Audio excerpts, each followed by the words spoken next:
40th percentile of the lowest of all education in the country. For 40 years of its operation, now I think it's 40 years, 50 years of operation, the Department of Education has earned us, and it's kind of the same thing on hedonism, we have iterated to the decline, and we're the lowest educated society in the world. As a result of having a Department of Education. Just based on that criteria, the Department of Education clearly must be hedonistic or power grabbing or whatever, which causes that iteration and decline step.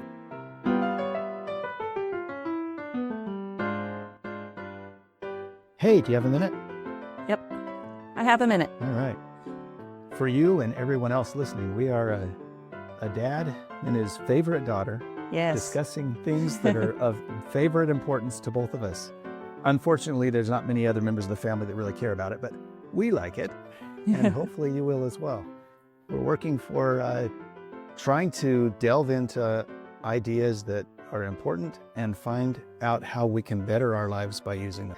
And hopefully you can see that as well and communicate back with us on how you have a different opinion or a different direction to move based on our subject topics. We look forward to enjoying the time with you today. The topic today it was a surprise topic for me, so I sent you a little introduction to it. I think the one word is hedonism. Hedonism, all right. Right. And it relates to a number of other things and try to figure out how we are hedonistic or how we're not hedonistic. Yeah, the opposite, as I learned a few weeks ago, was ascetic, right? Ascetic, we determined that in a previous conversation. That to be ascetic is to not care about the pleasure, try to harm yourself, not harm yourself necessarily, but not to be concerned with your feeling good in the moment. Yeah. Sacrificing is the other word. The word that Jordan Peterson uses in opposition of hedonism is sacrifice, which is kind of asceticism. Okay. You're sacrificing your pleasure comforts of the minute for a longer term good that you potentially are looking for. Hedonism and sacrifice, or hedonism, asceticism. What's the other word like hedonism I came up with to start our conversation? I forgot the other word. Narcissism. Yeah, narcissistic. Saying I'm the center of everything. Okay. That's related to hedonism, and maybe it's not exactly the same thing, but... And it's a degree beyond, just like asceticism, a degree beyond that is sacrifice. Okay. On the compendium, on the pendulum, what is it called? Continuum? Yeah. Of hedonism. And you can use whichever word to identify that you want. You could say the continuum of sacrifice includes hedonism on it. The continuum of asceticism includes narcissism. So in that role, is it a good thing? Is it a good thing to be hedonistic? I think it is for the hedonist. I think they love it. I think, if you're in that spot and you're able to do it, then it's great. It serves your need. What do they call it? And one of the terms in narcissism is a narcissistic supply. It serves their supply. You get supplied. So yeah, that's a term related to narcissism. Have you heard that, narcissistic supply? I don't think that I have. I don't think so. So it's just where you get your kudos, your commendations. Yeah. Your positive reinforcement. Oh, it's the place that your supply, it's like your stash. Yeah. Or your stash of good. I mean, the stuff that if you're hoarding your supply. If you're gathering good comments, it's the quotes you're gathering. Your supply is what you're reading. It's these conversations. This is our conversational supply for the week. Yeah. So if you get it from narcissism, that's seen as not a good supply source. If you get your supply from sacrifice, can you get supply from sacrifice? You feel really good about what you've done. Like maybe it can provide an emotional elevation. And you're like, yeah, that felt really good. And so the more I sacrifice, the more I feel good. Yeah, and that's your supply. The feeling good is your supply of what you're doing. Well, would it be the sacrifice is the supply, and the feeling good is what you get from your supply? No. I mean, like if you say, I have a supply of ammunition, Right. right? That's what you actually hold. You hold the ammunition. Your supply of ammunition is being held by you. It's not, you purchased it. It's not the purchase of that ammunition that is your supply. It's the supply. It's what you gain out of after it. So you don't have a supply of purchasing ammunition. Well, yeah, but then the ammunition does something though. Like you can use the ammunition for your purposes. Like the sacrifice would be the ammunition that you've got stocked up, and then when you make a sacrifice, you use that supply and then you get good feelings from it. Maybe we're both right. Maybe. Right. Well, we always are both right, but I think it's the supply, narcissistic supply. So as narcissistic supply, it's what you're receiving. It's what you receive based on your thoughts and your actions. So sacrificial supply. I don't think you have a certain amount of sacrifice that you can do. You don't have a certain amount of narcissism you can do. So I think sacrifice and narcissism are on the same level. Okay. You're either operating in sacrifice or operating in narcissism. And the supply comes from both of those. You like the feeling more that you get from being the center of attention as opposed to being the one that's putting attention on others with the sacrificial idea. I want to anonymity. I want to remain anonymous as often as possible. Mm-hmm. I don't know where. Well, you were explaining what narcissistic supply means, and somehow that relates to hedonism.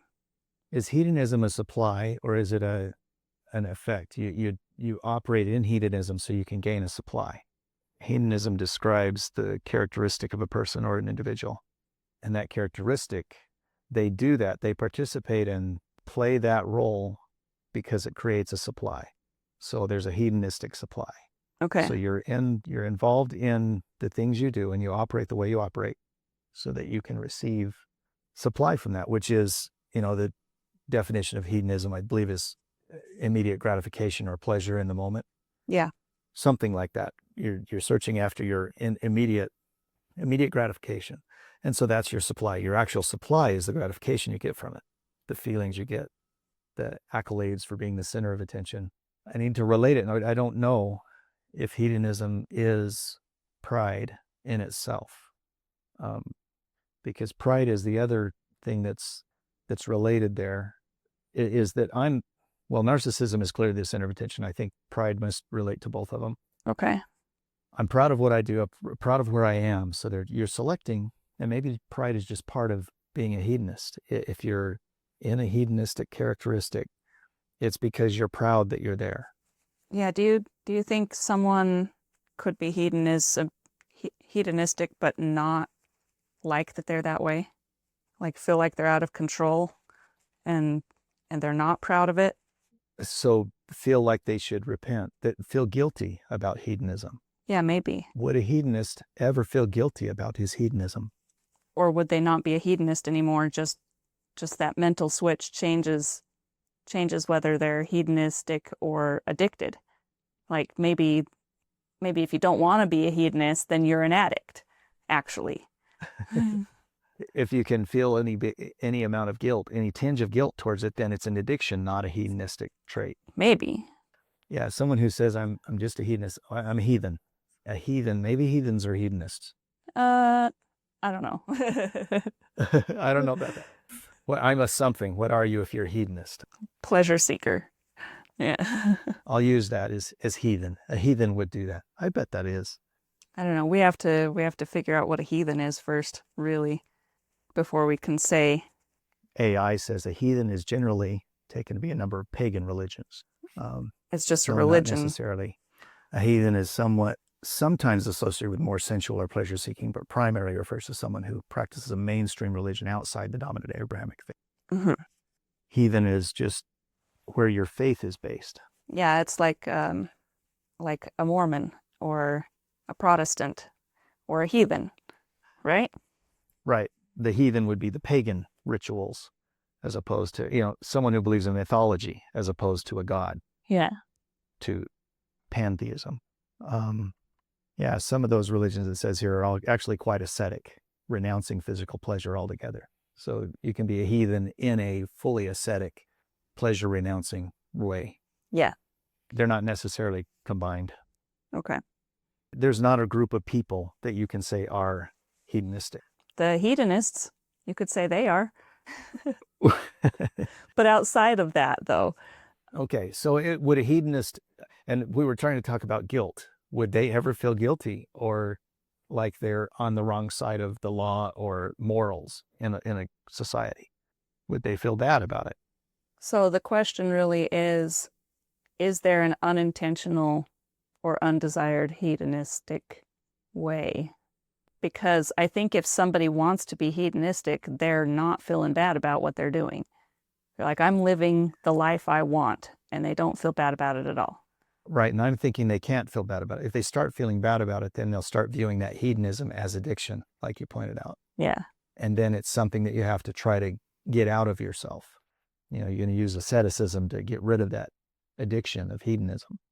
Anyone operating on that scale wants to be there. And that's why I kind of associate it with pride, that they have pride in it. Also, the ascetic has pride in his asceticism. Yeah. That person is happy that they are where they are. Pride encompasses the whole thing. That's maybe the second word I wanted to talk about. And hopefully it'll come out in the conversation why I brought up pride. But pride is on the whole spectrum. You can be proud of your asceticism just as much as you're proud of your hedonism or your narcissism or your service to mankind. Pride is just saying, I did this. So it's not necessarily a hedonistic trait. Pride is a trait completely outside of whether you're hedonistic or not. So hedonism would be it really doesn't have not even an example of pride. Okay, so that's where we start. Is hedonism good or bad? We can only speak from where you and I are. Like individually, myself, I say, I would not be a hedonist. I don't want to be that, right? What do you say? Would you want to be? Except when you're hungry. Are you necessarily hedonistic when you're hungry?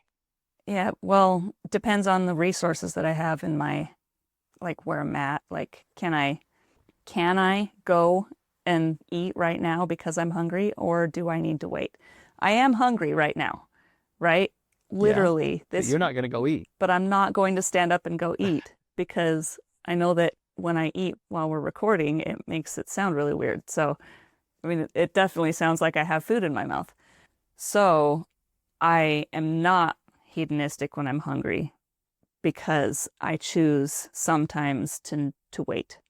To delay. You can sacrifice. And so that's I think Jordan Peterson's description of sacrifice is delaying that gratification, delaying that need. For a higher, something I'm valuing more. Something of higher value. And we've talked about that before in our, things that you're not doing.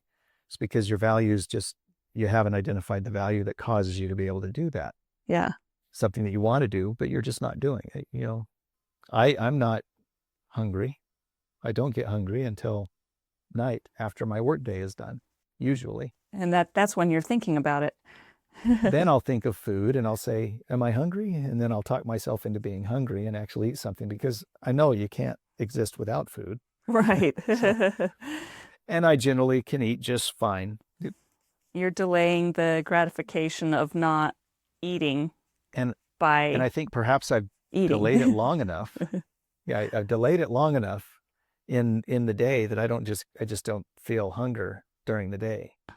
That's not when I'm supposed to be hungry, so I've delayed it. So maybe the hedonism has been delayed there.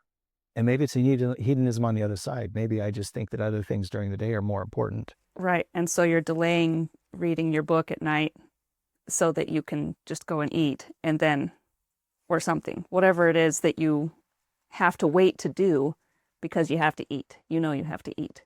So there are characteristics of being a hedonist that I don't admire. And so I think it's not a bad kind of thing to be. Like generally, if you're generally in your whole life, if you could be identified as such, as that, then you're going to always be looking for your own benefit in everything. In every first. in every area of your life. Every reaction.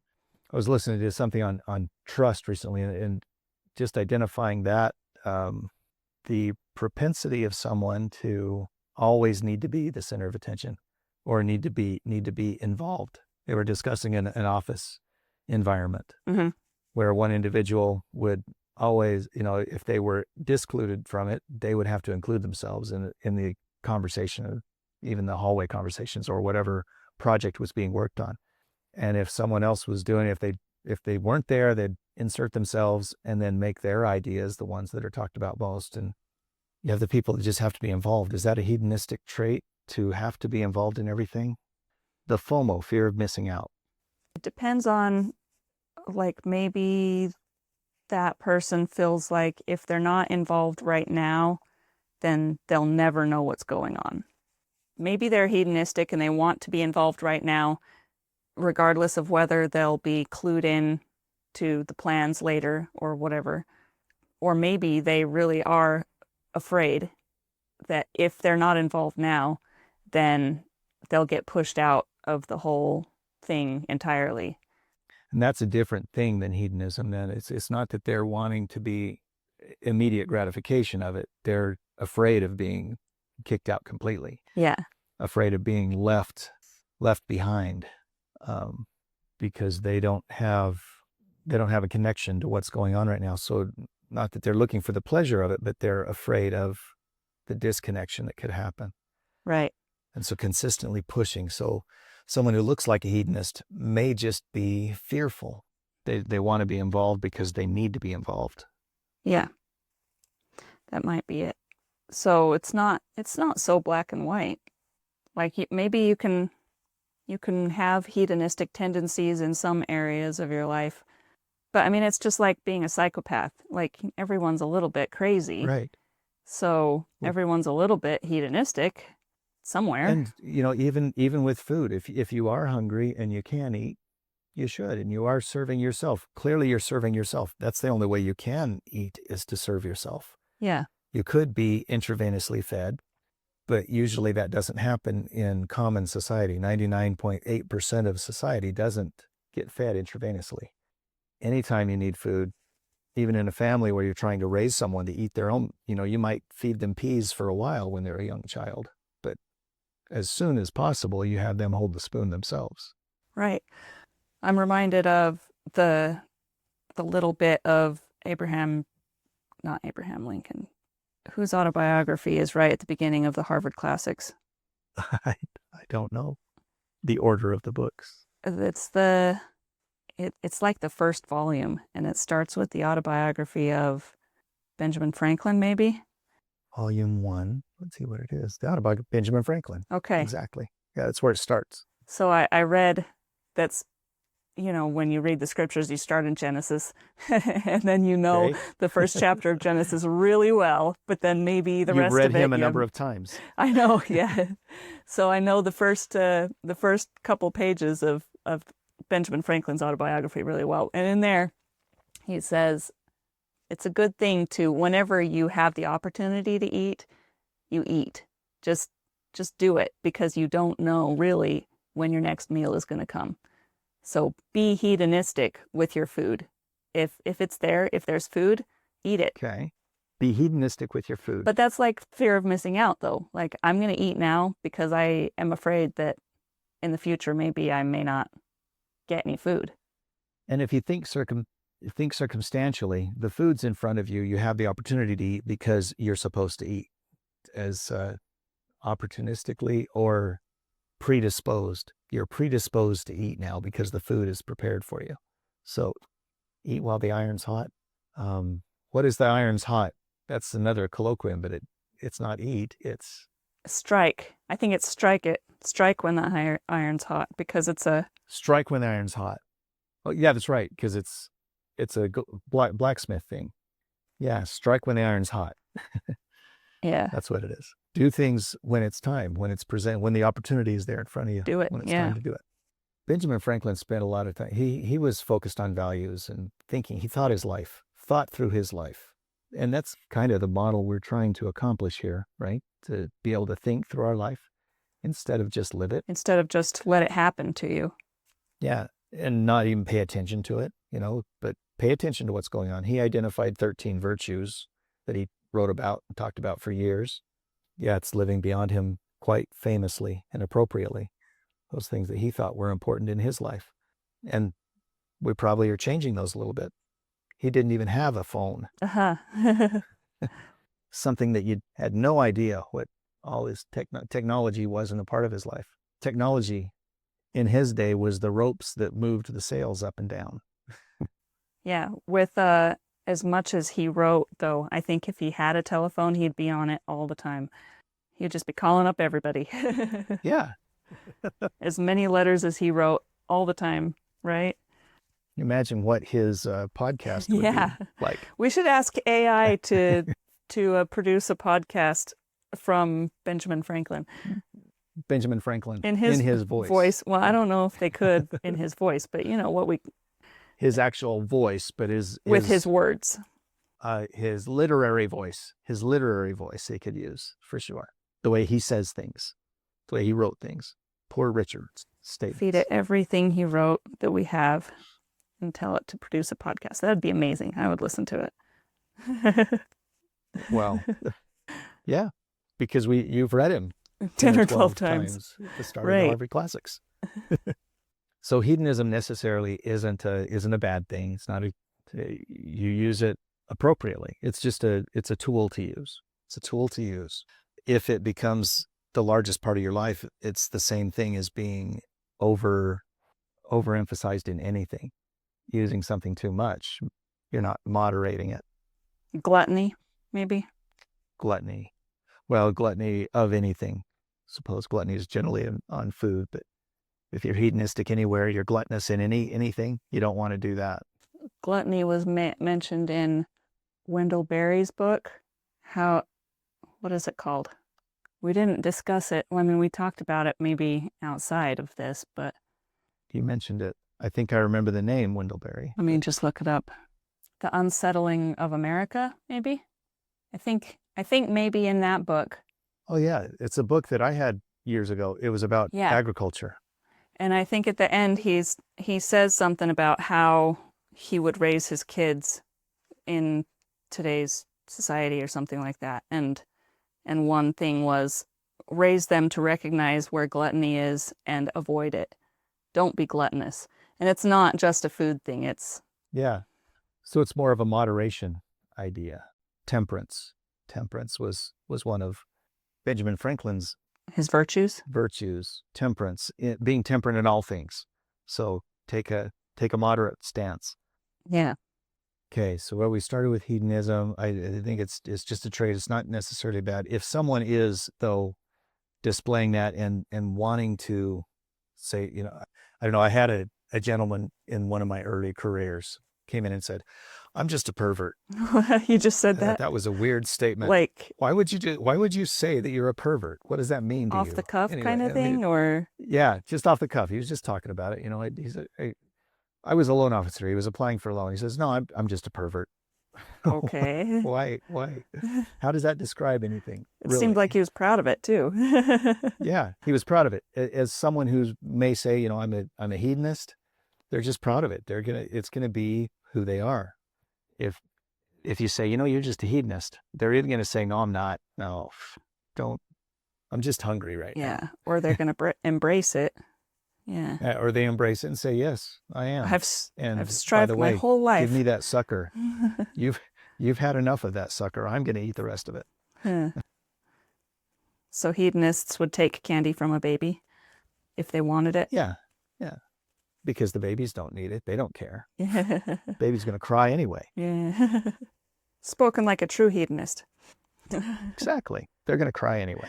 So how does it meet our society? Where do we see, could it possibly bother us that there is a hedonistic person?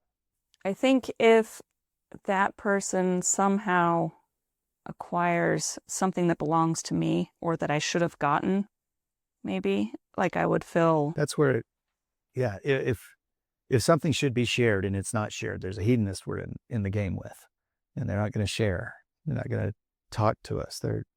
They're going to talk at us, but not talk with us, not ask our opinion of anything. It's all their opinion. That's kind of rolls to the narcissist. But the other word that Jordan Peterson uses is power in relation to hedonism, that you're collecting power. You've got to be in control. Your control and has to be there. And that's why it ties to narcissism as well. And that's in this speech that he performed at, where was it? Some place that starts with A? At the ARC conference. Yeah. What does ARC stand for?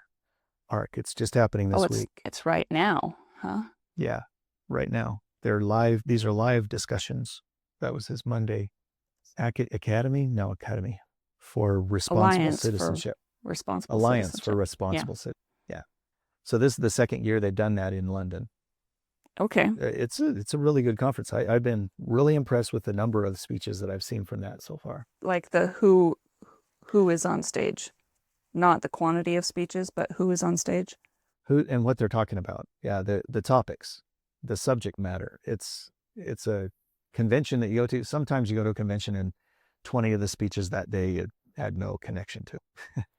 You'll find the 4 that you really liked. This is like all 20 are really likable things to me, probably to you too. You should look at it and see if there's any interest. I've been really impressed by 2 or 3, and I don't want to talk about any of the other ones here. They may come up in other future discussions as it connects to what we're talking about. But this one, that was the key word that he used in that speech was hedonism. Is hedonism bad or something? I don't remember what the title exact.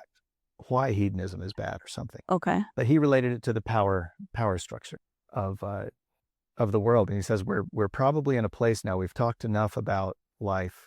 The conversation of this great conversation that we're involved in has touched enough of who we are and what we know, and we've described things psychologically and biologically and everything enough that we can make this determination now that hedonism isn't the way to go. And he's went back and said sacrifice is the other side of that. We need to be more sacrificial and more temperate, in Benjamin Franklin's words.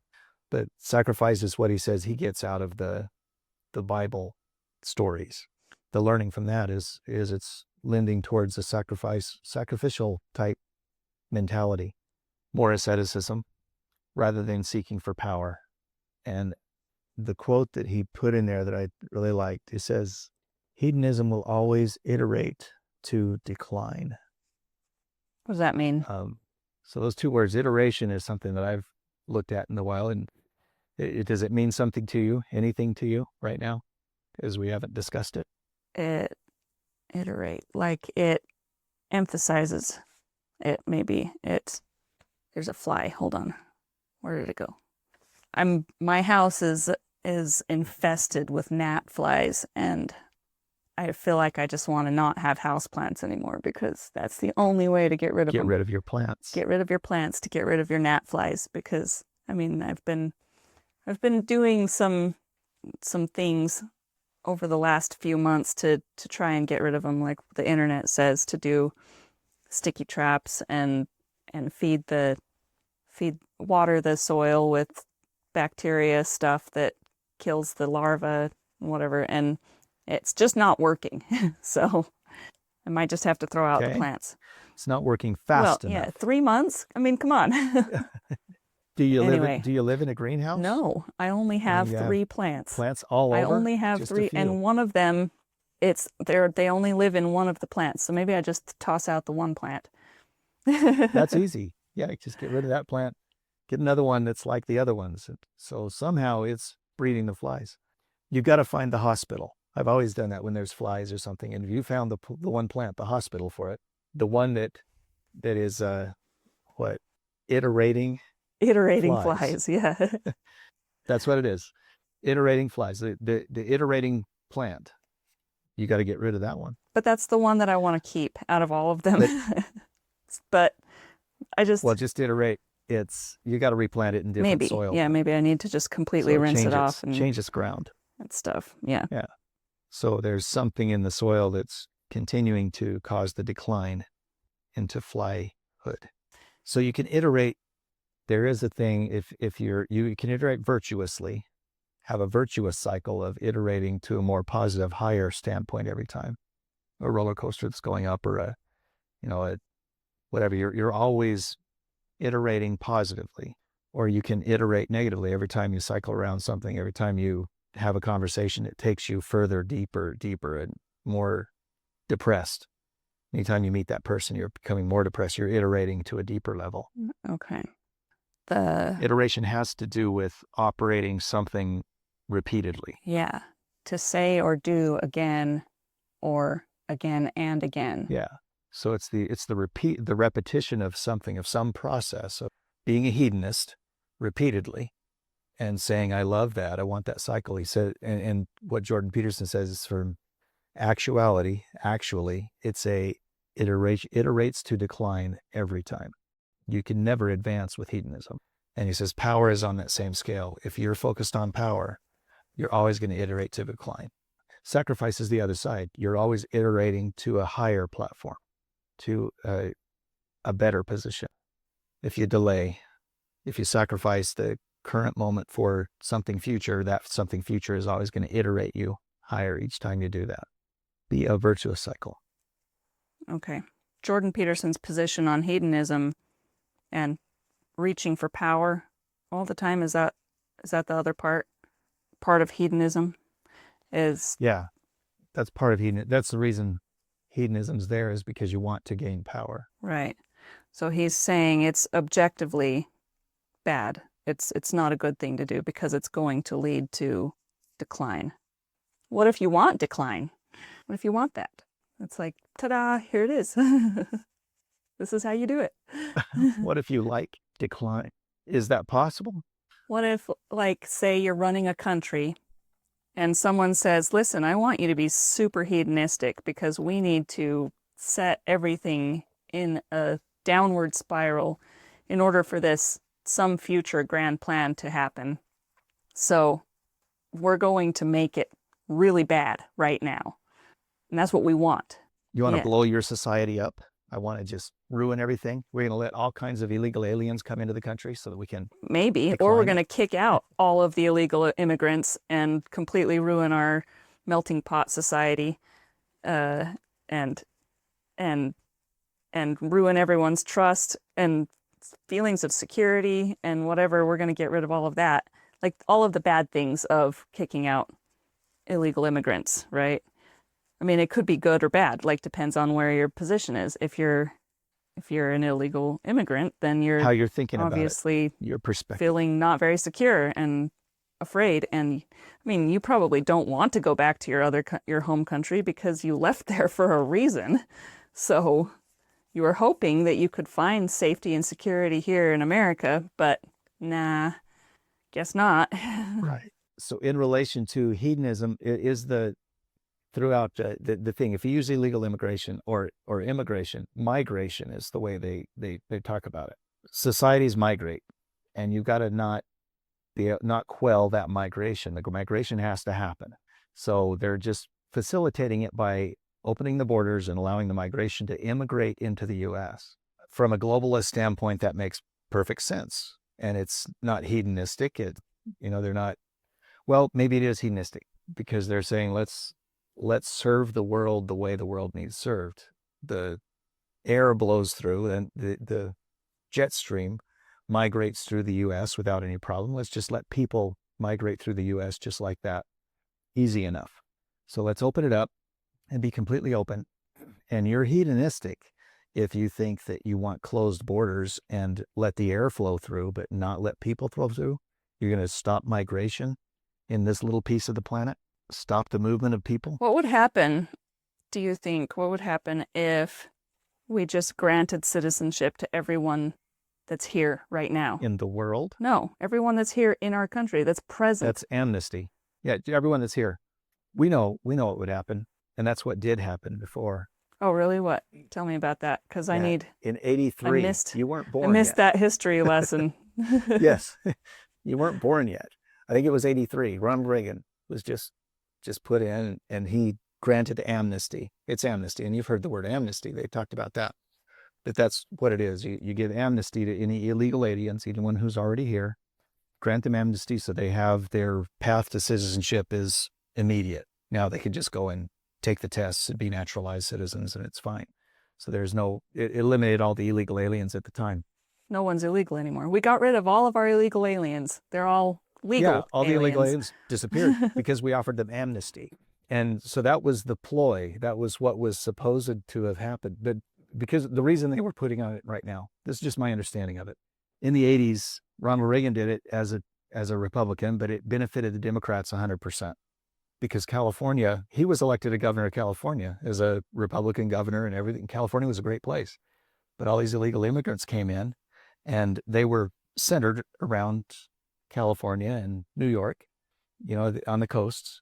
And so he granted amnesty to them, they say 300 million or something, some number of people, or 3 million. I don't know how much. It wouldn't have been 300 million because we only have 20 million illegal alien immigrants in here right now, something around that.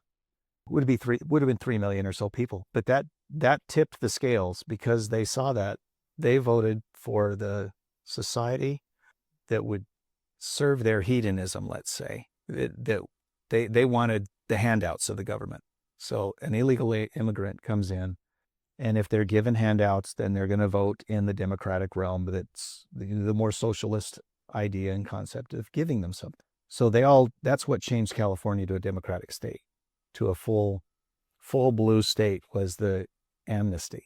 And then you couldn't stop that. So that's what the plan was. It's part of the proposal of opening the borders and letting migrants come in and put them in the states that then when they got amnesty, if they had stayed in control, amnesty would have been issued is the idea, and that they would all have a path to full citizenship. And that would turn everything blue states, because now you've got all the people that think that line and they are socialist in mentality already because they want handouts as opposed to sacrificing and working for something. They're more hedonistic in saying, if I can get it now for free, I'm not going to work. I'm just going to receive my welfare check and live simply. I can live simply. And they can call it asceticism. Mm-hmm. And be I proud don't of need it. a car. I can walk, or I can go and steal a car if I need to use one. That's the way I see the general economy around immigration, is you want the people to come in so that they can be convinced that the socialist, these programs are something, we're giving you all this money so that you can survive. To be a nationalist, if you're a nationalist and you say, I want to have borders on my country, I want to serve the people who are actual citizens of this spot of land, and let's serve them, and let's make sure that no one else can come in that's illegally here utilizing our services. We want to provide services to us instead of the neighbors that want to come in and live with us. Is that hedonistic? Is it saying I want all of the pleasure and resources for my family inside my country? That could be termed as hedonism. Maybe. Yeah. All of our immediate resources are going to serve us and not someone else. We're not going to share it with the world first. America first. We're going to serve America first. And then if there's something extra, we'll branch out and help the migrations. But they've got to do it legally. There is a legal system involved in migrating into the U.S., and plenty of people do it. I wonder how many people become legalized I don't know how often they do that ceremony. Do they do it every day? Is there a legalization ceremony every single day? I mean, I imagine it's limited. Yeah, the naturalization process, numbers, see if there's anything that says how many are naturalized. How long does it take? 18 to 24 months, so generally about 2 years. Though I know people that have taken 10 years to go through the process. Yeah, why does it take so long? Naturalized citizens in the U.S. by a year. Let's see what this says. U.S. immigration statistics, 900,000 a year, about. So nearly 1 million people a year in the naturalization process. Number of immigrants, 15 million?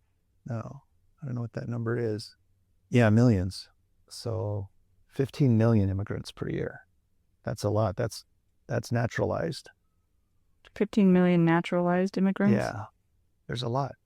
And it's been down as low as 5 million in the 70s. So that's what that chart I'm looking at. There's got to be like a video or a website somewhere that explains why all of the illegal immigrants aren't becoming legal immigrants. Like, why are they remaining illegal? And like, can you come and live in the United States while you're going through the naturalization process, or do you have to stay in your home country? Yeah, they're living here. That's the green card, so which is actually blue, I think, or yellow. Uh-huh. So it's the green card. You have the green light to come into the U.S. and work here, and you're given a Social Security number. If you're in the naturalization process, you're legally entered in, and you do that with the visas, the work visas or education visas. You can have the ability to come in, and it's 15 million a year. That's a lot. That's a lot of people that naturally do that. But right now we got 15 or 20 million that are illegal, which just means they, the catch and release program that they were operating. So they find them, they identify, you don't have papers, you want to claim asylum, then we'll put you with the judge, and then the court docket is 3 years out. Right. But they'll, instead of saying you wait 3 years in Mexico, is what the plan was before, you're welcome to just come on in, do what you need to do. You've got a court date in 2027. Make sure you show up to it.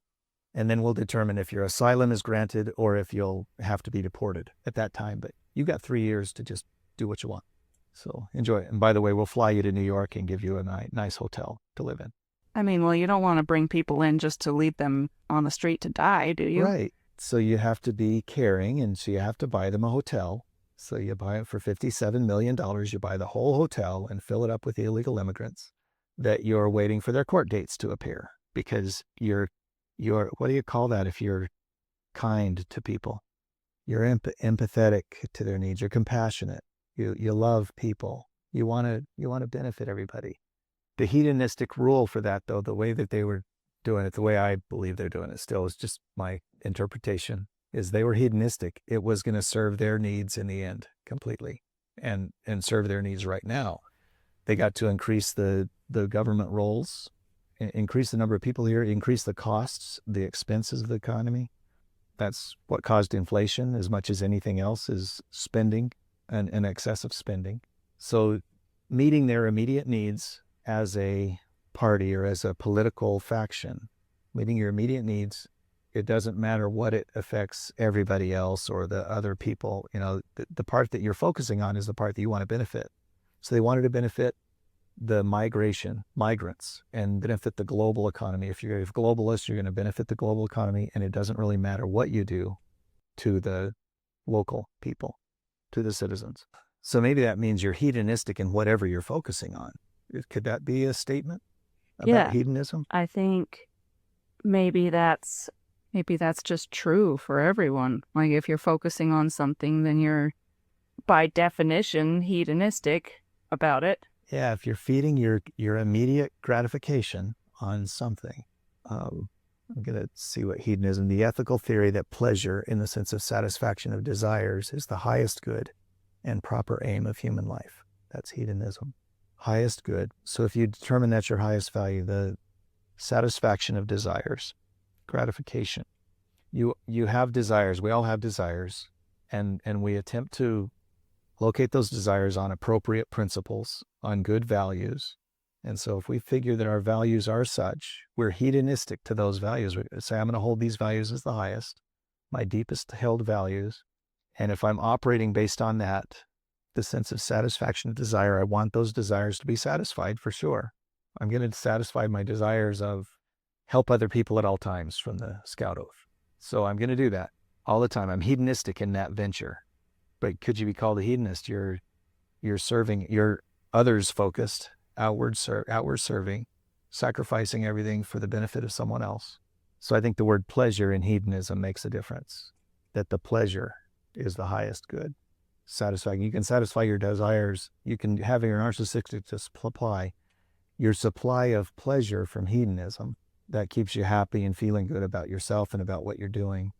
But even if you're serving others and you're feeling good about what you're doing, I mean, you're receiving pleasure somehow. You're still gaining pleasure from that. Are you serving others because of the feeling you get, or because you don't like, I mean, it's like the 7 habits. Where's your center? Like, is this self-centered, or is this community-centered, or is this principle-centered? I'm having a big problem with that because I don't know where the principles come from. Yeah, that's my problem too. You're thinking that too. So it's going to be good when we get to that book and start discussing it. Hopefully he opens that up as you get down there, because if you use your just the way your highest good and proper aim, and if you identify that that's a principle, say this is my deepest held value, I believe this is a principle. We should do this. Let's just use the migration issue. We should allow the world to migrate as it feels, as it sees fit. And so I'm not going to get in the way. It's damaging to that system if we get in the way and put up a border and say you can't migrate past this wall. That's going to hurt them. It's going to hurt the whole process of society. And just like the airflow, the jet stream, we can't put up a jet stream thing and say we don't want wind in the U.S. anymore. We're going to put up this jet stream wall and make the jet stream go to Canada or Mexico. It's never going to go over the U.S. So that would upset the whole globe. If you tried to block out a piece of the globe, it won't work. Right. If you consider that your highest value and you're deriving pleasure from allowing the globe to operate the way it should with migration of people, then you can't put a wall. And if you do put a wall, then you're being hedonistic. You're on the wrong side, putting up the wall, because you're limiting that global process. Right. You're limiting something that's natural. It's just, it happens. It's like saying, I don't want the butterflies, the monarch butterflies that fly from Canada to Mexico every year across the Midwest. We don't want them flying in the U.S. So if you can find some way to get from Canada to Mexico, you can do it, but not through the U.S. Right. Or if Missouri says, you're not going to fly through Missouri, you guys have to go around. Uh-huh. No monarch butterflies in Missouri. Yeah, so, and you disrupt that, you completely screw up everything about that natural about the whole process. Ecosystem. Yeah. The whole ecosystem of the butterflies. Monarchs. And you could say, there's a hunting season now. Any monarchs that cross the borderline of Missouri, you can shoot them with your pellet guns. Yeah. Or electroshock, or whatever you want to use. You use your blue light electric killers. Enough of them probably die to those things anyway because they get too close to someone's porch. All right, we were talking about whether you should limit that. So hedonism exists, and based on your perspective, you can call anyone a hedonist or not. Yeah. Just like we were saying. Right. It depends on where your values are and how that lines up with someone else's values. And that's why they term this in the definition an ethical question. It's which side of ethics are you sitting on? Well, and then people will say, well, let's turn to the original source of truth. Let's open up the Bible and find out what that says about it. But then you run into the problem of who's interpreting the words of the Bible. And are we... Well, that's, the interpretation of it. And that's what Jordan Peterson has said after 40 years of psychoanalysis in his work that way. Then he's taken this study for the last 10 years or so on 10 years, only 8 years, 6 years maybe, since 2017. He's really focused on Exodus and then now going into the Gospels and trying to figure out the real story of the Bible and what it means. And he's only pieced that together in the last few number of years. Says in its sacrifice, it tends to be towards the sacrifice to the greatest good. And that points to what Stephen Covey talked about in the 7 Habits of Highly Effective People that we're trying to read, and we'll discuss at some point here in the next few weeks, what your core principles are. What is your center? Correct. He uses the word correct principles. How do you identify correct principles? Right. Yes. And do you use the Bible for that? If you use the Bible, then you've got the interpretation of that. Who's going to tell you whether it's correct or not? Exactly.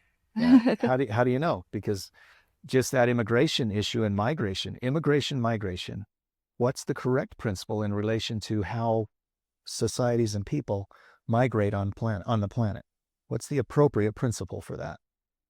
How do you determine it? And I think that's one thing we discussed in the last couple of weeks, how someone asked Jordan Peterson, it was one of the questions to him, so how do you rectify that? How do you solve that problem? He says, well, that's a bigger problem. That's going to take a lot more discussion and work on that specific problem. And I haven't thought that problem specifically, whatever it was, I don't remember what it was. But trying to identify the base underlying principle, he's been working on this for 10 years and he's barely getting to it and thinking that sacrifices it. He may change that in the next year or two. I don't know. You don't know when you get in the conversation where it's going to end up. Yeah. That's why it's hard to say this is the principle you should operate on if you're a principle-centered person. Because what if tomorrow the principles are not correct anymore? What if the I mean, presidency changes and all of a sudden DEI was a correct principle for yeah, 50, 60% of the country, and now 50, 60% of the country says DEI is definitely not a correct principle. Let's drop that completely. And President Trump stated, we've gotten rid of DEI. It's dead. It's completely gone. it's dead. It's never coming back. Right. It's never coming back. It doesn't exist anymore. DEI as a policy, as a principle, doesn't exist in this country. And he didn't say all those words, but he said it's dead. That's essentially what it is. Yeah. That he said. So essentially saying it can't come back. We've eradicated it and it's gone. But still, there's 40% of the country that still believes they want it and they believe it's a true principle. Did it stop being a correct principle just because the presidency changed? And did it start being a correct principle just because the presidency moved to Obama and Biden and that mentality? Did that make it a correct principle? Or was it still an incorrect principle? Or is it still a correct principle and we're just denying it? And we're denying it, right? This choice that we have in life, the space between stimulus and response, our responsibility, it's a heavy responsibility. Even, talking about something as simple as hedonism, should you be or should you not be? What's the principle in regard to that? In regard to serving your independent, immediate needs and desires? How much are you supposed to focus on that? Well, and if everyone is a little bit hedonistic in some way, is that word even useful? It's just a label. It's just a label to describe a way someone is. I mean, is it an excuse or an explanation? Like, don't worry about that person. They're just a little bit hedonistic. Or I cannot spend any time with that individual because they are a hedonist. Yeah, their hedonism will take over the whole society. We as a group, we can't include that person because that person, it would become their main goal, or the project would become theirs. So the label is an explanation for why you treat them differently than other people. And maybe it's an excuse for them to just be the way they are. They're like, hey, I'm a hedonist, so I'm going to just get whatever I want when I want it. And if they say that, it means that they have pride in that they're good. They're good with how they are. You're good with how you are. And from what the indication from Jordan Peterson was, that will always iterate to decline. Always. So that person will drop out of society. They'll be a hermit. They'll have to go off and live on their own because no one can stand to be around them anymore, because they're always just going to be to their own thing. They were working on I forget what it's called, John Nash, A Beautiful Mind. He augmented game theory. So the game theory, that's what he was working on. And in his thing, he got a Nobel Prize in economics for the work he did and all that. His statement, though, that I remember from the movie is that Adam Smith was wrong. So Adam Smith, who said, and he may have started writing, this was in the 1600s or something, started writing that people will do things for their own benefit.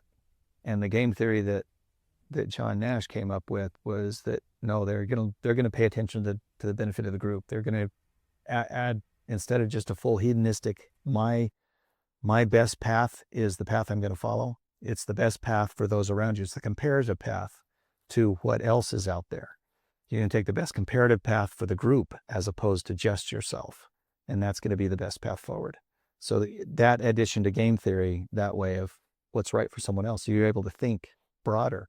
And I think that was Jordan Peterson's statement, that we've thought about these things enough now that we can make a determination that hedonism always iterates to decline, or a determination of how we want to live life, what choices we can make. And so that's why this alliance of responsible citizenship, no matter what country you're in, wherever your citizenship lies, you can be responsible in it. And we have the ability to piece together all the knowledge in the conversation that can make us the best people possible for society. I'm listening to a book called 1 second after. I think that's what it's called. After the baseball hit your head. 1 second after. Something like It's that. 1 second after an EMP, a major electromagnetic pulse. Okay. And so far in the book, they don't know which country shot the nuclear, detonated nuclear something in the atmosphere and caused the whole country to lose everything, all of its power. To lock down. Yeah, electronics stopped working. The power grid went down. You're just in the dark. Mm-hmm. And there's a part, so this guy has to get insulin for his daughter. The main character, his daughter's type 1 diabetic. And so he gets into town and goes to the drugstore like the very next day and finds that the pharmacist is rationing the insulin. Like, she's got in her head who in town is diabetic and how much do they usually get, and she can only give him 5 vials out of the 40 that she has. And he wants it all. Like, that's his first instinct. He says, my daughter's the most I'm important. going to take it all. I need that. My daughter needs all of this insulin. But she's like, I'm sorry, I can't give you it all. If you die, that's okay with me. So he kills her and takes it all. I don't know. There's that. I mean, he doesn't take it all. He comes to his senses. He becomes not hedonistic. For a minute, though, he's like almost there. He's going to take it all. And he almost, pulls his gun. Like, my daughter needs this. Pushes to the power position that I have control here. You don't. Right. You no longer have control. Yeah. That's an example, an illustration of taking the community first and over the needs of the one person. Yeah. The needs of the many. Yeah. It's an interesting book, though. I'm really enjoying it. So it'll be interesting to find out what they come up as the solution. As the solution to the EMP. Those apocalyptic type books, the solution is something that we're always doing anyway. The ones that I've read, it's easy to see what the solution is because it's already there. Whatever. There was one that I read recently that was a financial catastrophe, and the financial catastrophe was solved just by having buyers in the market. If you have buyers in the market, it's always going to solve the sell-off completely. You have to have money that's willing to support it by being the buyer. That's the only way you're going to stop a stock market crash, is if there are buyers to support the bottom. And that's how they solved it in this book. There wasn't any magic venture. It was just supply and demand. You had to create the demand. You create the demand so the supply can be resolved. The oversupply of markets falling. It was nice to write a book, but it really didn't bring up any new information. So I'm wondering if there would be any new information brought up in that scenario of an EMP. And I don't know what the valid response is for that. Yeah. I mean, it's kind of illustrating the point of how important it is to keep relations with other countries going well. Like, you don't want to get to a point where a country's like, well, this guy is completely not paying any attention to our needs, and so what we're going to do is completely disable their ability to do anything. Their nuclear weapons. And that is our current discussion, right? I mean, this country is in that same position. Iran cannot have a nuclear weapon.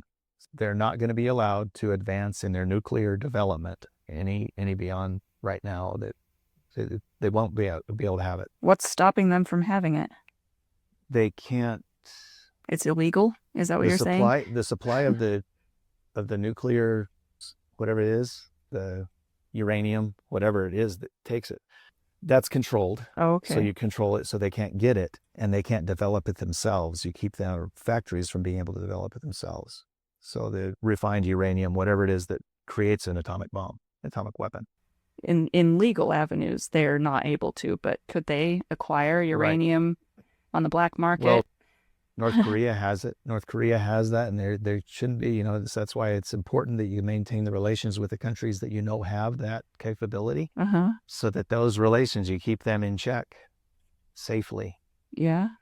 Politics. I mean, it's just all politics. It's politics. And it's geothermal nuclear war. You're just playing that game. Right. But it's a game. It's game theory. And you've got to pay attention to everyone else. And so you try to talk to them and say, your hedonistic view of this you're not going to control the world if you do this. if that EMP blows up on the U.S., and that's another thing that President Trump and Elon Musk, they were just recently interviewed and identified, if the pillar of the U.S. falls, I think Elon said this, if the pillar of the U.S. economy falls, the whole roof goes down. No one is going to survive that. You're not going to, there won't be an economy anywhere else if the U.S. economy breaks. So we've got to make sure this keeps working. That's why we're supporting, we're doing everything we can to keep that economy going, because I can't just say my companies are completely valid and we're just going to continue. If the U.S. breaks, my companies don't exist either. There's no rockets leaving the planet if the U.S. doesn't exist. Right. That's kind of globalist, right? Like, we can't let Russia's economy die either. I mean, wouldn't the same thing happen if another major economy crashed like that? Depending on how Not just ours? huge they are, how big of an economy it is. Like Iraq. Well, International Monetary Fund, if countries go through hyperinflation, Venezuela, they do their crazy thing. Venezuela is not big enough to affect the world, but they were big enough to affect themselves, and they went through hyperinflation, and their currency is completely devalued, and they have to figure out how to live again. Iraq went through that same thing with their dinar, and that'll happen. If it happens with the reserve currencies of the world, the major ones, then it can stop everything. Like, the United States isn't the only one that if that happened, it would destroy everything. It is the power of strength, and that's what Elon was saying. It wouldn't matter. I mean, anyone else, if the United States roof collapses and we go into hyperinflation and bankruptcy and the dollar is completely decimated, the world would not be able to, it'd be like an EMP going off. Everything just shuts down. Everything would shut down. It would be really bad for a lot of people, for everybody. So they're trying to shut things down a little bit at a time. This is going through. Using our current word in regard to Elon Musk, is he hedonistic? The accusations against him are that he's just a hedonistic, power-grabbing billionaire that wants to take over.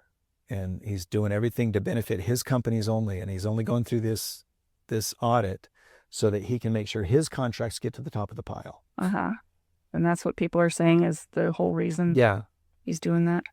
That's the battle against Elon. He's hedonistic. Because he's a company owner. But he described it, and I like the way he described it in that interview it was with Sean Hannity. The interview, he said, I'm not, my companies won't exist if this thing goes down. That's why I'm focusing my efforts on this. We've got to make sure that this economy stays strong and that fraudulent and incorrect, fraudulent payments and waste is eliminated so that we can get this to be as strong as it should be. That way, everything else can continue to operate. Well, wouldn't that still kind of be hedonistic? Because if the U.S. economy is as strong as it can be, then, of course, his companies are going to benefit greatly from that. Everybody else's are going to as well, but, like, his goal is to keep it good. Speaking of game theory, and John Nash's addition to it was that you're still concerned about what you do, but you don't get your best benefit by just pushing your best benefit button. You've got to push the best benefit of everyone around you. So it opens it up to the society and community. And so I think that principle of game theory, Elon Musk is operating appropriately in it because he's concerned for the whole picture. He sees how big the picture is. His budgets are in the, his net worth is in the 300 billions, but the U.S. national debt is 26 trillion, 32 trillion, something like that. It's way beyond him. He's playing in a game that he doesn't control. He controls a measly 300 billion. And the U.S. has $1 trillion going out on all these budgets. I mean, they've got $1 trillion annual budget, or $3 trillion, something like that. It's a lot. He said it's much bigger than anything he's operating. And he's not trying to control it. He's not trying to become a trillionaire. He may be the first trillionaire, but that no one's gotten that point yet. He's only a third of the way there. So that's hedonistically, that might be his goal. And if he was pressing for that, then you would try to overthrow the government. Instead of building rockets to shoot off to the moon, he would have built cannons to shoot at California and New York and take them off the face of the earth. And then he could take over the country and the $2 trillion budget. But no one's trying to do that. There is no coup trying to take over government positions. And by being transparent, they're explaining it. And I believe they're explaining it well. I'm sure that people have a different feeling won't feel that that's a good explanation. Yeah. I mean, it seems extreme and fast. Like we're not easing into a better way for our country. We're diving head first. It feels like one thing after another is happening. We're cutting what is an idiom that we could say I don't know. We're Cutting off your nose We're to not- spite your face. I don't know, maybe.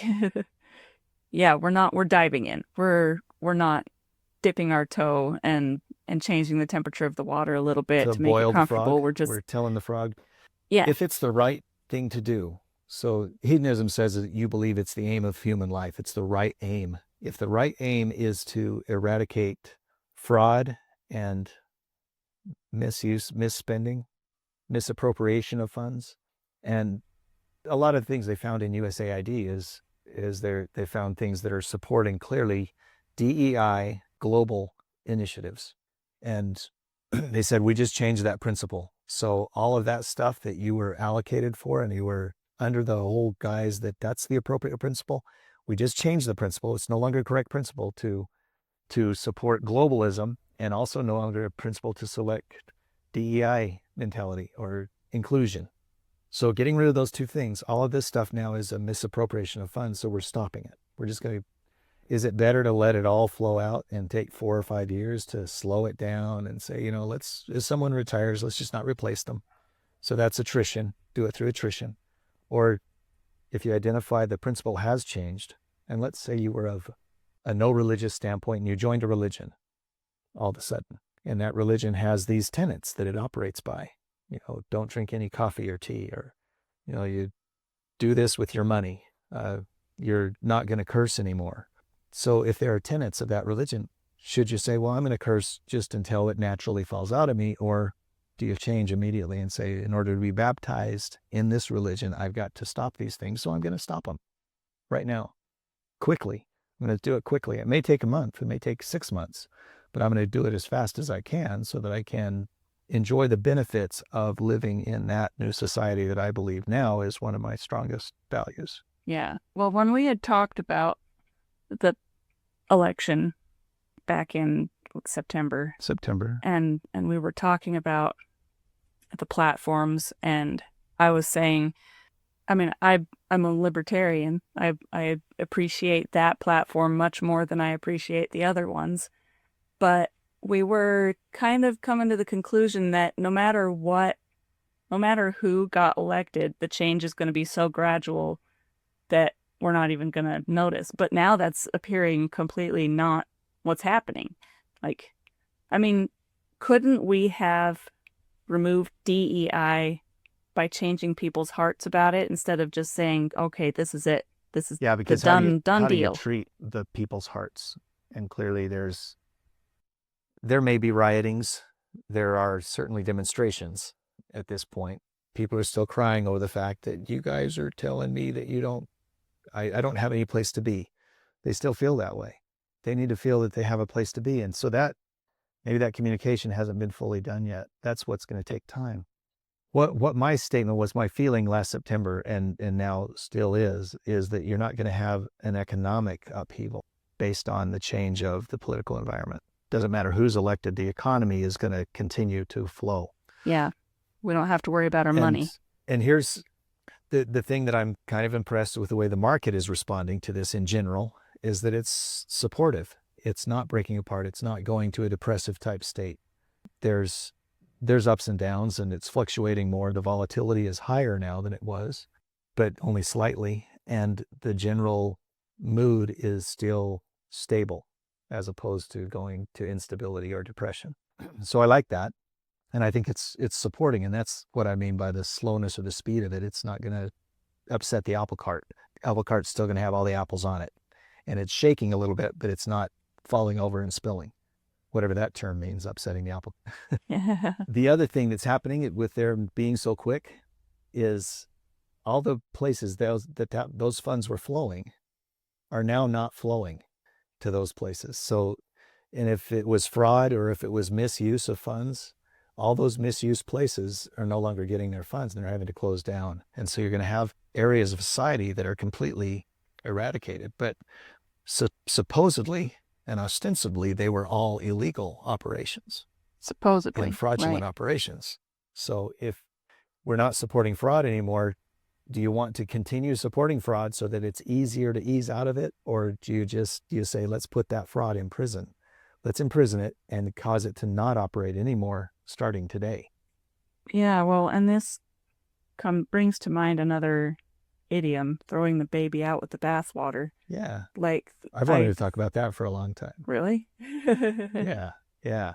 Because it has religious ties, right? We need to relate it. We need to relate it to this. Yeah, throwing the baby out with the bathwater. So what's your view of what the baby is? Because that's my question: is who's the baby and who's the bathwater?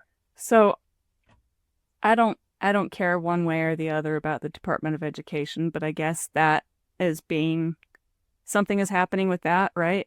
What do you know about in the last day or two? No, nothing's defunded or something. No, nothing. No. Is it going to? They just barely started looking at it. We haven't got any reports, and the transparency. As soon as they do get reports out of there, certainly it'll be there. I mean, I'm watching the Doge feeds and identifying, what they're finding now. They haven't really started. They've just been open to it. They're just starting that process. Okay, so maybe preemptively, I saw a social media influencer, not like a teenage young 20s lady. This is a mom who's got kids in college and in high school, and she said, you don't realize all of the good things. Like, sure, maybe there's some bad things that the Department of Education is wasting money on, but if they cut the funding of the whole department, these are all of the good things that you're going to lose too. And that's like throwing the baby out with the bathwater. Like, we're going to get rid of the bathwater, but we're just going to dump it all out. So let's identify the baby in the bathwater in the Department of Education. Okay. So the bathwater is something that you are using to cleanse the baby with. Okay. It's the process, so to speak. The bathwater is just the process, and it's the thing that you're collecting all the dross. I mean, first we have to talk about the actual analogy. Everything that's bad off of that baby is moved into the bathwater. You keep the good thing, you keep the thing that you love and you care for, and you're washing it off. You're cleaning off the filth and the fraud and the deception off of it into the water, and then you want to dump the water out because you don't like that anymore. You want to get rid of it. And so her statement of that, throw the baby out with the bathwater, if you determine that the baby is valuable, the assumption in that is that this is a baby that is beneficial to us. Right.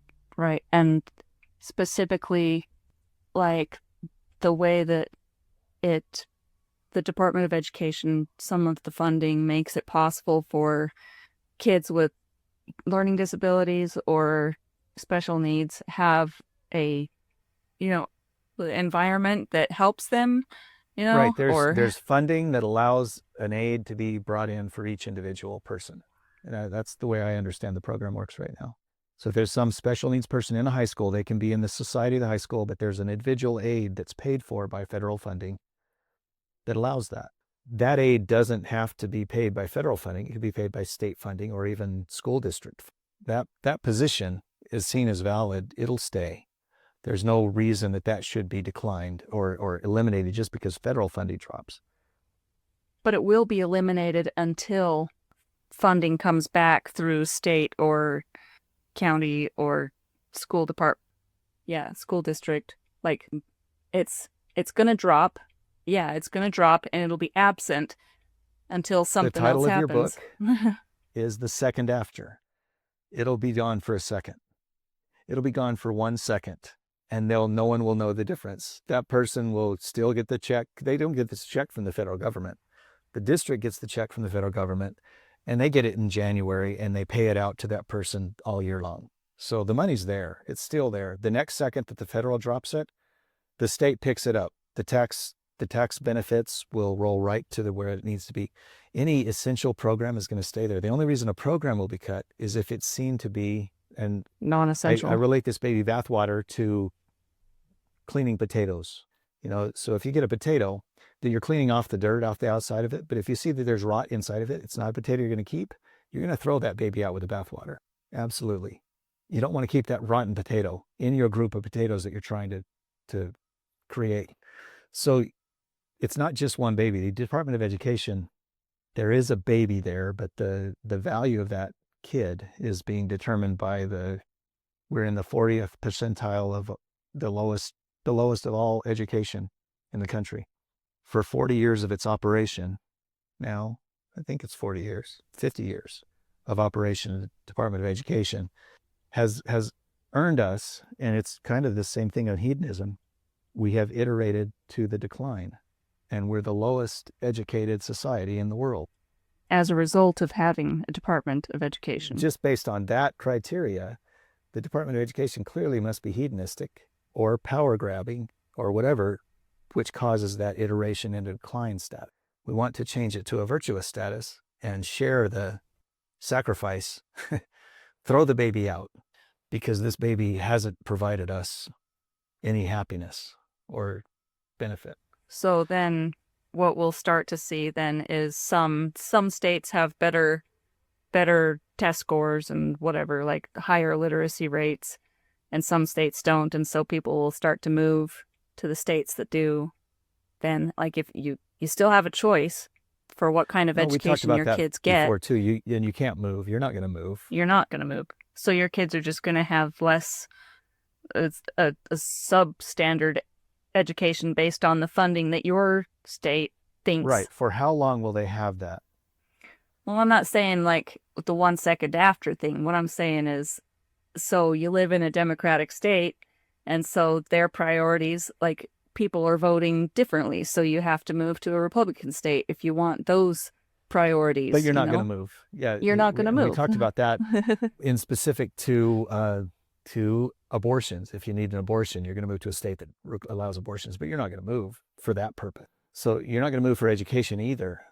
Education, I think as soon as it's released to the states will do what's right for their people. And ostensibly if the socialist way of education has worked, the public school system and paying, a single payer system, the federal single payer system of public education, if that had worked, we wouldn't be number 40. So clearly that may not be the way to go. Ostensibly anyway. Something is not working. Every individual community, every city, you've got charter schools that come up, you've got the homeschools, you've got co-ops, you've got all kinds of things that are operating right now. Those things are going to get a bigger emphasis. You got people like private learning academies, Veritas, and a number of different places that are, and then you've got Peterson Academy, Peterson's College, you have Hillsdale College, which has online courses. Those things are going to expand. They'll expand enough that anyone who wants an education, even right now, you can get a perfect education if you want it. And we've focused on that for a number of years with homeschooling. You've identified some good places, and you're giving your kids a perfect growth opportunities, the way you see it. From my perspective. Other people may not agree, but it's yours. Right. Yeah, it's yours. And it was mine when I was raising kids and raised you to be who you are. And I'm kind of okay with that. You can be who you are. Unfortunately, all of your other kids are not the way I am. So what does that mean? You got it right with the first one. And your mother has a completely different view than I do. Right. No, they're all good. We're surprised to hear that some of them are still alive. Not exactly. Oh my goodness. Kind of. You talk to all of them too. There's none that are off the wall. No, nobody is. Everyone is doing Everyone's just fine. There. We haven't lost anyone. Your mother has lost one of her siblings, as far as we don't really know where he is. Yeah. But that's it. Yeah. Well, you guys know where he lives. You could still just go and visit him, I think. No, I don't know that we could even find him. We kind of know the community he's in. Maybe he's renting the house. It's still listed under his ownership, but... Oh, okay. You've got a better connection to him than I do. Yeah, the county website. The other one that either lives in Colombia or Florida, or we don't know where. But somewhere. He may be somewhere. But he talks on these social medias all the time, so we're connected to him fairly well. So Okay. none of the essential programs are going to be dropped, just like the USAID issue. The people, the fraudsters, or the people who are receiving these monies for a purpose that no longer is in our primary principles, they have to close. Those businesses, there's probably going to be 100,000 people in the DEI arena that no longer have jobs or have to be repositioned somehow. Or a million or 100 million people, I don't know. There's a number. A lot of people are going to have their lives turned upside down as a result of what our current government is Yeah. doing. Individual lives. Right. And from what they've done, this isn't, they're not any faster or any slower really than any other government. I mean, they've had these people saying you're firing all these people, but both Bill Clinton and Obama they went through a resetting of government in those times, and it works. It'll work. These people who are retiring from their positions at the federal government or deciding to take the early out, or if their positions at AID, so nothing that AID was doing, USAID, was stopped. Everything that's official moved right into the State Department. The State Department took right over, and they're still operating.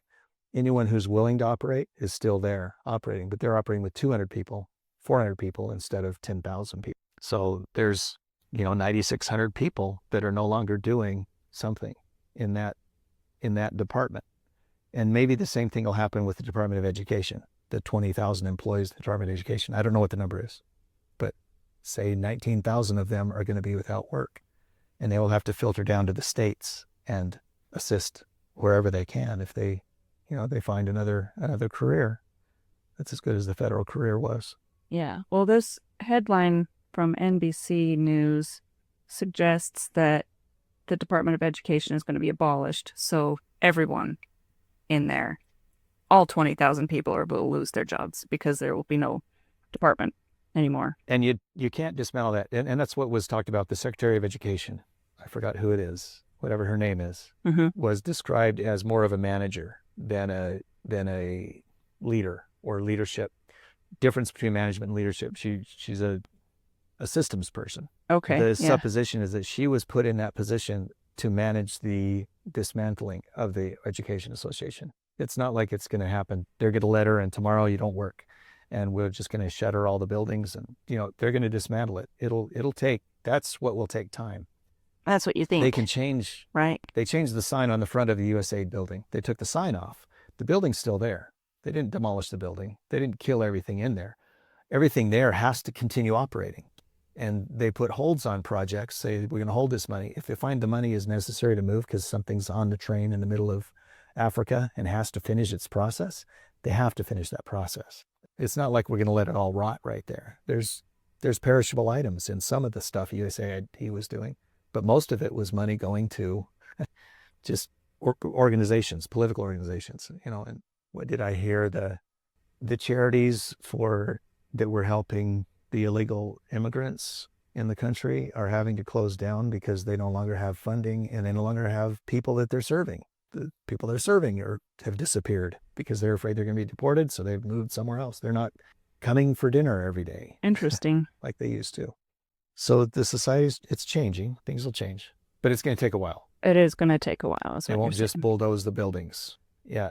And the big 10,000, the 5 buildings and I don't know how many buildings there are anyway, whatever they are, National Education Association buildings in DC will be repurposed to something else. And who knows? It's going to take time to do all of that. You can make the agenda, you can freeze spending for a time until you determine how important it is, but there will be a managed process of closure on everything that needs to close. A managed process of closure. So there's nothing to fear. All of these planes that are being reported on, they're crashing. It's not because the day before Trump signed an executive order and took all the air traffic control out of the way. Yeah. It's not because of that. It's just a coincidence. No, and it's not necessarily even a coincidence. It's just they're reported now. Those things happened 3 months ago. No one cared. I looked up the number of plane crashes that happen every year, and it's and like even for the month of January, it's on par. That's how many crashes just happen. It's just, yeah, they're talking about them now. Right. Well, and it doesn't help that one of them was very prominent, like right there in the D.C. Potomac River. Yeah. I mean, that didn't help, but yeah, we don't have more plane crashes because of that. We just don't. It's the same, and we're as safe as we always were. And, it wasn't a specific thing that happened there. It was a specific thing that caused that crash. But whether it was the helicopter's problem or the jet's problem, most people, I mean, all the words that I'm hearing, it's likely the helicopter was in the wrong place or doing something incorrectly. But whether blame should be placed or could be placed. And that's why the FAA, and the National Transportation Safety Board, all these people, they need to stay in effect and operate, be able to answer all those questions. Well, what else? So did we cover the baby out with the bathwater? Sometimes the baby has to go, too. Sometimes the baby is rotten. Depends on what the baby is. The baby is the problem because she's crying too much. No, you don't throw the baby out because she's crying too much. You throw out because you can't determine the difference between her and the bathwater. The baby is the bathwater. The baby dissolved into the bathwater. This is like one of those Brothers Grimm fairy tales. Don't throw the baby out with the bathwater. The baby was never a baby to begin with. It was a tar baby. It was a tar baby. It was just your perspective that said that was actually the child I love. Yeah. No, it's not. That was just a tar baby. My ice cubes were my baby, and someone stole them and replaced them with all this water. Well, what more is to be said? Let's see if there was a closure to that. I mean, we talked about it, and it happens everywhere. And if you decide that you are that, then you're going to tend to decline. I think that's true too. That's kind of the National NEA proved that out. Things have declined, even though they've been putting so much pressure on making them increase. You can't increase if you're hedonistic about your desire. Self-promulgation of the organization. So we'll see what happens if you get rid of that organization, if each individual state and school district is going to be able to operate better. And we would hope so. More localized control as opposed to oversight. Well, I am in favor of control being more local. That makes sense. As long as the people that need stuff don't lose the ability to get the stuff they need. That's the fear, I think, is most people are really afraid that suddenly these are going to be gone and they're not coming back. That's what everyone thought. Anyone who needs something will be able to get it. That's the definition of a productive society, is you're going to be able to get whatever product you need when you want it, when you desire it, when you need it. We're not going to turn into a third world country, at least not on purpose. Hedonism does create that on purpose, though, and that's what we're seeing the effect of with a poor political policy in regard to migration. That did cause crime to rise. It caused a degeneration of parts of society that we don't want. We don't like that in our communities. We don't want those type of situations to exist next to our children. So it's okay if it's in Colorado, as long as it's not here where we are. And if I wanted it, then I would move to Colorado. Right. You can move to where those situations exist. But then all the societies, that's what I'm hearing. Places they used to congregate, they're no longer there. I don't know how they're surviving, what they're doing if they're not using the aid that was provided. And if all of the hotels shut down that are supporting the illegal aliens, they're going to live on the streets. And that's why it's going to take time. It's not going to change overnight. And even the hotel that was operating on that premise, it was receiving its full annual salary in one lump check every year. And now that hotel owner and system has to change its operations and see if it can find another customer, not one that's likely as good as the U.S. government that's going to give them one check every quarter. Right. Government contracts, they're something you can rely on, right? Right. Unless you're on the fraudulent side of it, and then hopefully those can all be turned off and prosecuted, perhaps even prosecuted, and say that you weren't running and operating a good business. So I think that's enough. I didn't pull it completely as to why pride came into that, but we'll be discussing pride at some future date. Hedonism isn't necessarily pride, but if you're proud of it, It just means you're going to decline. So I think that's really where we ended on this. I agree that if you focus only on your own needs and your own pleasures and desires, you're not going to be a virtuous growth position. You're going to fall into a decline position. Self-centered is not the way you want to go. Pay attention to the societies around you, the tiers around you. If tier 0 just pays attention to tier 0 only, tier 1 is going to ostracize it or kick it out, or tier 2s are going to start kicking it out. You're not going to operate. Societies are social. You've got to be social with them. To be in a society, you have to be social. You have to be social. Not a socialist. You have to pay attention to them. Right? Not a social risk. Socialist. Oh, socialist. Social isn't the most important thing. Hedonistic in your socialism. Well, now that's something. Yeah. If you spend, well, and that's the temperance idea and the moderation, the gluttony. You've got to not be gluttonous in anything you're doing. And a hedonism is kind of a gluttonous idea. It's a gluttonous concept. That I'm the only one that matters. Narcissistic is a gluttonous idea. So the more open we are, the better off we are. I think that's it. So let's close it out by saying thank you for joining us and for listening in. We're glad that we have an audience, all 2 of you, which probably includes just both of us. But if you are listening, thank you. And your comments are certainly welcome. On the show notes, you'll see the You Have a Minute podcast, conversations.something.com. There's a website, there's a phone number you can call. There's anything that you want to look at, but the website is on each thing as well, and we'll continue conversations in that. That's going to be something that's really instrumental in continuing these conversations going forward and connecting them together. We try our best to connect it with our brains, but our brains are just our brains. So we welcome your support and help in that. Thank you, and have a good day. Bye.